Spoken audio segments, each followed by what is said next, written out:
In Queen Charlotte Sound on the 17th of January 1770, Joseph Banks, naturalist on James Cook's first expedition to the South Seas, caught a last vibration of primordial New Zealand, a land where bush grew to the water's edge and trees were filled from ground level to canopy with copious bird and insect life. This morn I was awaked by the singing of the birds ashore, from whence we're distant not a quarter of a mile. The numbers of them were certainly very great, who seemed to strain their throats with emulation. Their voices were certainly the most melodious wild music I have ever heard, almost imitating small bells, but with the most tunable silver sound imaginable.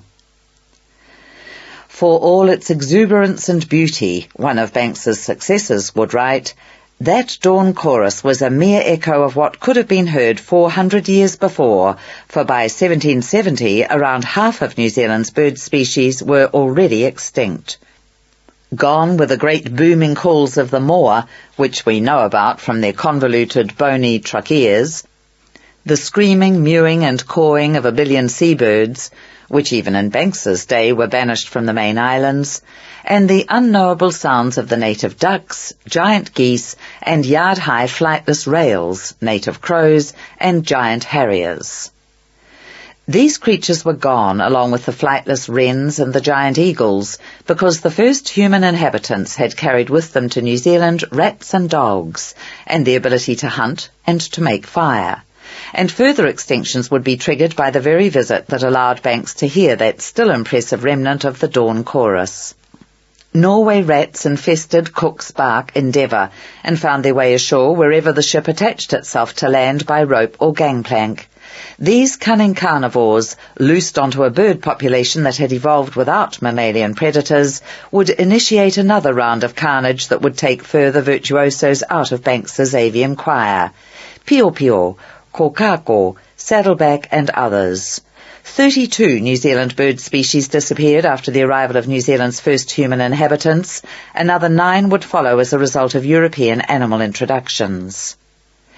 Had any events preceding human invasion been as catastrophic for the country's flora and fauna? Certainly natural disasters, earthquakes, volcanic eruptions, floods, the advance and retreat of ice ages, the rise and fall of parts of the country above and below the sea, all these had taken a toll over geological time and had a crucial bearing on what creatures survived and what characteristics evolved to make their survival more likely. In New Zealand, the dinosaurs had perished 65 million years before, as they had elsewhere on the globe, but the sphenodons or tuataras who had been their contemporaries from Jurassic times persisted in New Zealand but nowhere else, for reasons that remain obscure.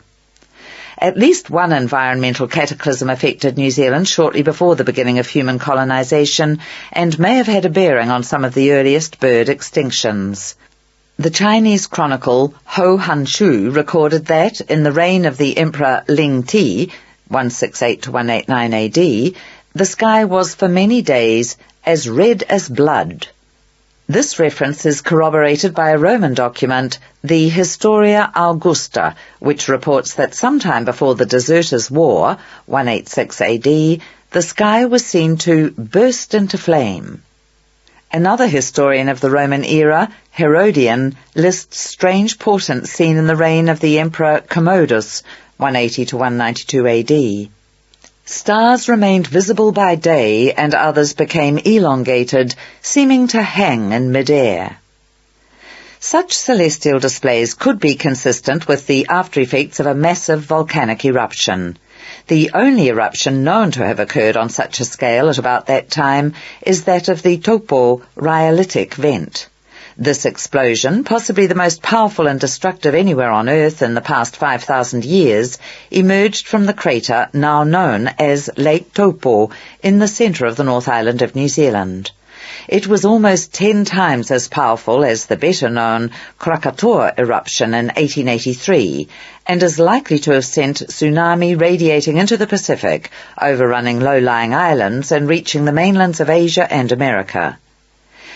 If the essence of environmental history is, as some claim, the imprint of the natural world on human society, then the Taupo eruption could qualify as the first recorded event of the historical era in which New Zealand made an impact on the wider world. Footnote: it is of course by no means certain that the phenomena observed in China and Italy were caused by the Taupo eruption. Scientists are not yet agreed on a date for its occurrence, although oddly they do know the month, March, because of berries preserved on trees toppled by the blast. Returning to the text. There was, however, no contemporary knowledge of where the volcanic phenomena originated, nor can we be sure that there were witnesses to the cataclysm in the land of its occurrence, no evidence of occupation, in other words, nor stories based on it. One other piece of evidence relating to this period intrigues by its ambiguity. Carbon dating of the bones of Kiore, the Polynesian rat, suggests that the creature may have become established in New Zealand as long as 2,000 years ago. The contemporary decline of birds, the owlet nightjar for example, and one species of duck, appears to support the presence of rats at that time. Should these dates be confirmed and the supporting evidence verified, they would support an irrefutable argument in favour of an early Polynesian landing on the coast of New Zealand. The only means of transport available to Kiore was Polynesian vessels.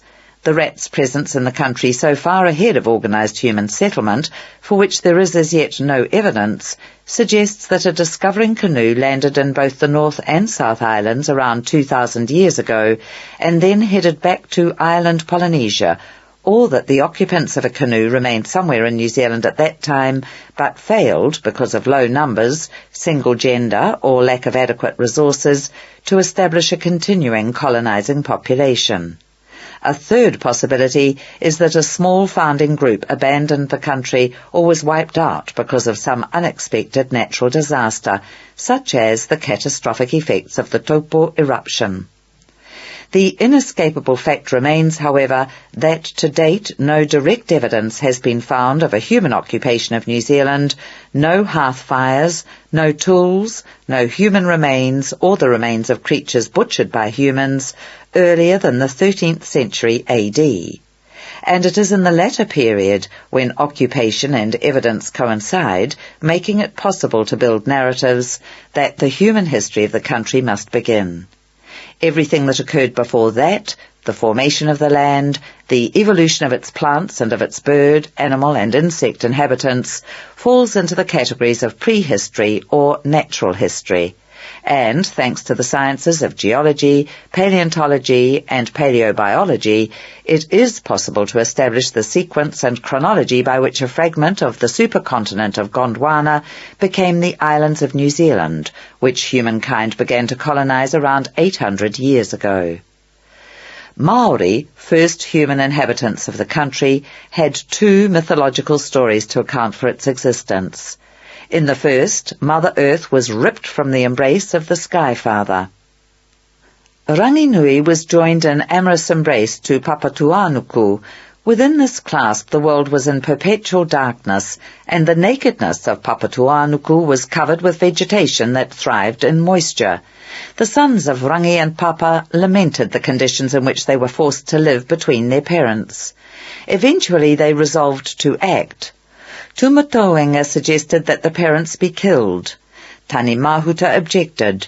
It would be sufficient, he said, to prize them apart, and let Ranginui stand above and Papatuanuku lie below. All but one son agreed and took turns at trying to effect the separation. None succeeded until Tani Mahuta placed his shoulders against the earth and his feet on the sky. Slowly he straightened his body and the parents began to give way. When he had succeeded, the children of Ranginui and Papatuanuku knew light for the first time, and the children of Tani Mahuta, the trees, birds and insects of the forest, were able to see and breathe. The earth remained a nurturing mother, but the sky became a stranger to them. The son who had objected to the separation, Tawhirimatea, was angered by the pain to which his parents had been subjected. He followed his father into the sky, and from there begot his own offspring, wind, rains and storms. These he unleashed on Papatuanuku and the children of Tane, disfiguring the land and uprooting trees and plants. Tani Mahuta meanwhile went on to shape the first woman out of earth and to breathe life into her. Then he procreated with her and produced a line of men-like gods and godlike men. This story, which Maori shared in broad outline with Polynesians in other parts of the Pacific, answered basic questions about how the earth and the elements came to be and the relationship of humankind to them. It was the starting point of the genealogy that began with the void, led to Ranginui and Papatuanuku, continued through named ancestors and the lines of living believers, and persisted through future descendants. It revealed that the gods, the elements, were born of the earth and the sky, and that humankind was born of the gods, a satisfactory metaphor for the source of life.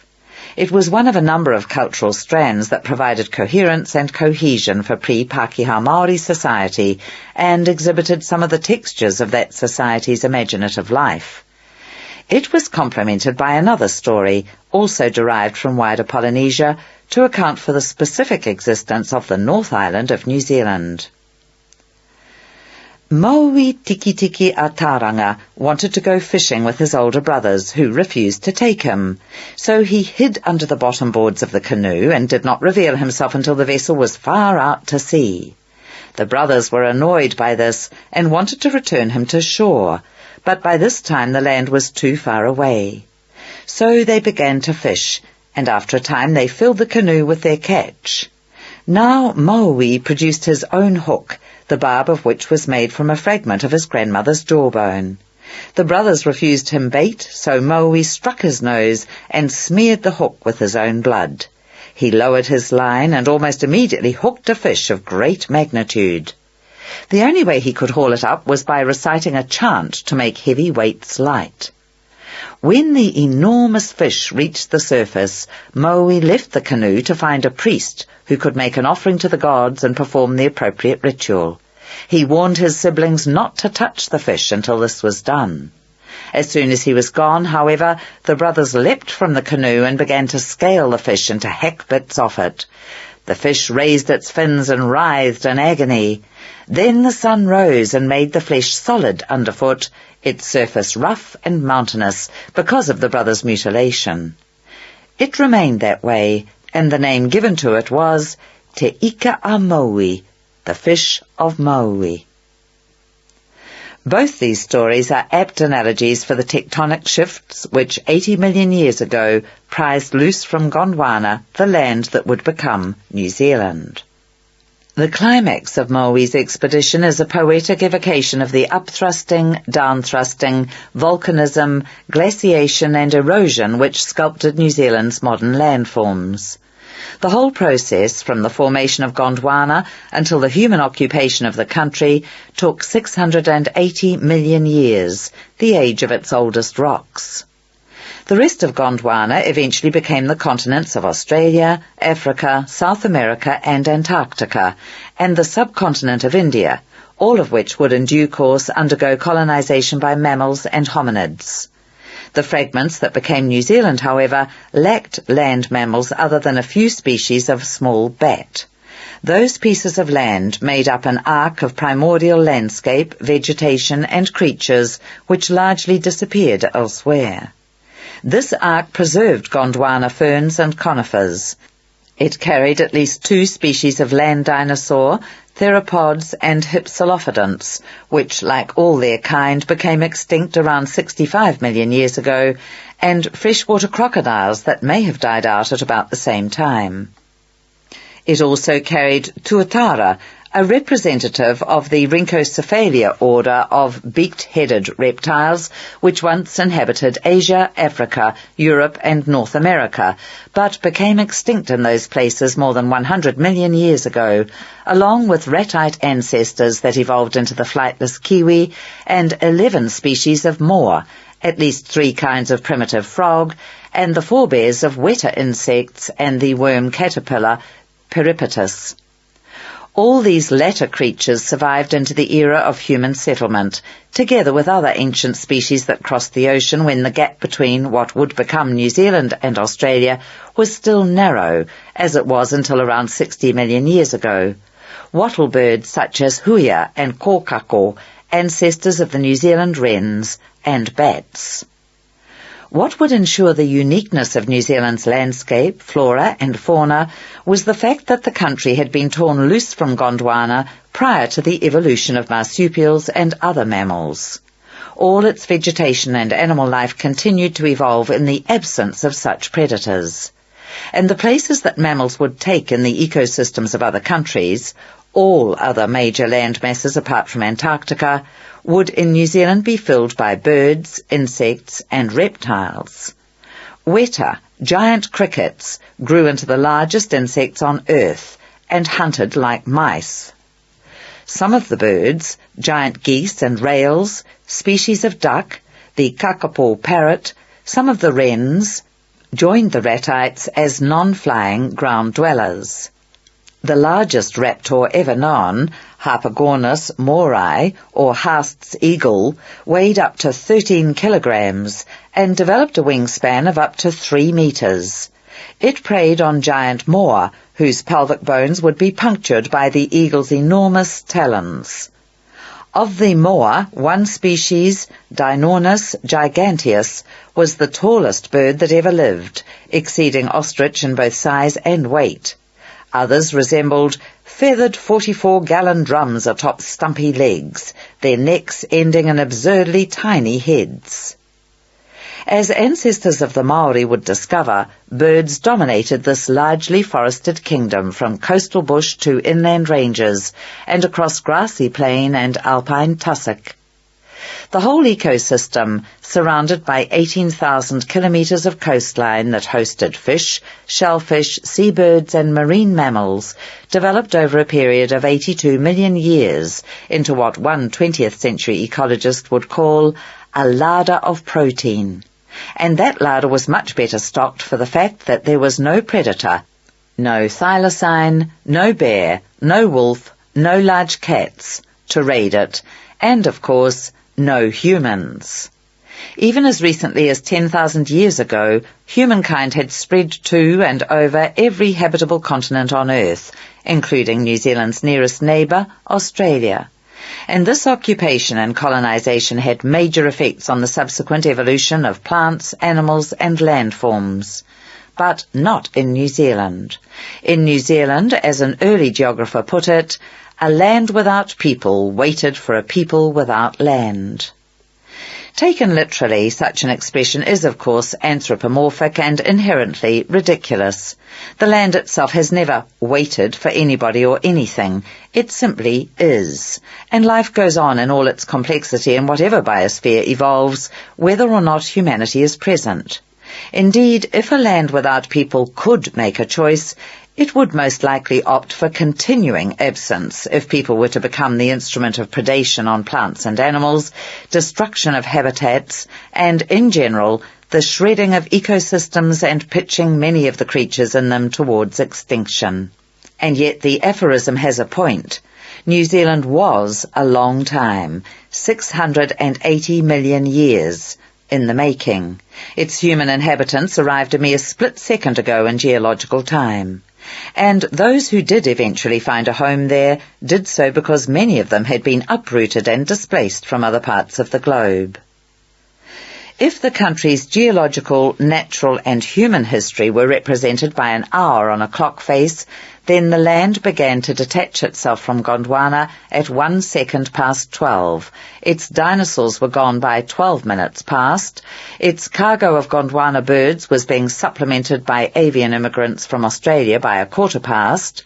Volcanic eruptions and uplifts of land were laying the foundations of modern ecosystems by half past, and the ice age that would shape much of the surface landscape of modern New Zealand had begun at less than 2 minutes to and ended at half a second to 1. This tiny fraction of time is all that is left for the redistribution of flora and fauna into the configurations that humankind would encounter. and then humanity itself arrives, Maori and European, within the space of 0.03 of a second to 1 o'clock. What those human colonists would find was a land that was ancient but, because of earthquakes and volcanic activity, geologically unstable. It was also ecologically unstable because of shallow soils, high rainfall, and the limited range of species locked into its ecosystems. The fact that these creatures had no inherited defences against human predation or against predation by other species that humankind brought with them made them especially vulnerable. In the case of Maori, those introduced species were rats and dogs, and perhaps pigs and fowl, which may not have survived initial settlement. In the case of Europeans, a far wider range of people, animals, plants and pathogens was carried to the country as part of the process of establishing Neo-Europes. Landscapes altered to remind settlers of their lands of origin and to enable them to generate livelihoods from the kinds of extractive or agricultural activities with which they were familiar.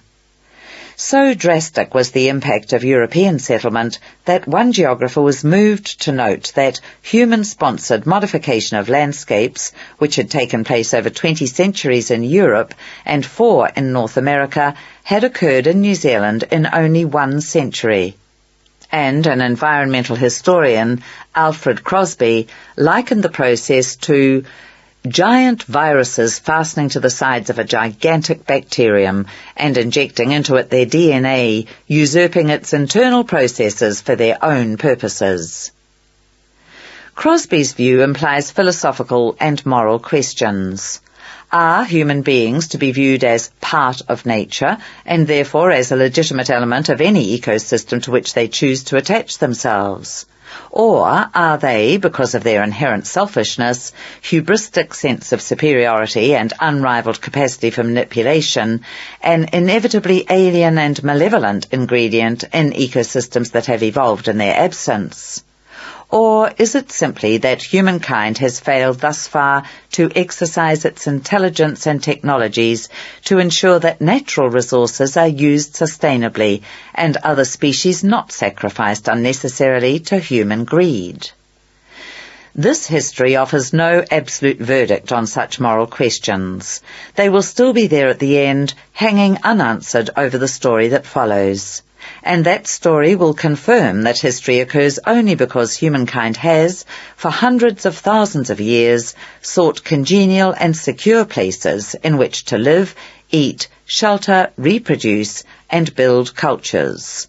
Those cultures have always been influenced most profoundly by human interactions with the environments in which they were located and by competition among human groups for access to and use of the resources of those environments. These realities point to some of the major themes of New Zealand history. Another set of themes arises from the mythologies that New Zealand societies, Maori and Pākehā, devised to explain and justify their presence in the country and to give meaning and social cohesion to the lives of their peoples. What distinguishes New Zealand's history from that of other human societies is that these themes have been played out in a more intensive manner and at a more accelerated pace than almost anywhere else on Earth. For this reason, their course and consequences have interest and relevance for human history as a whole.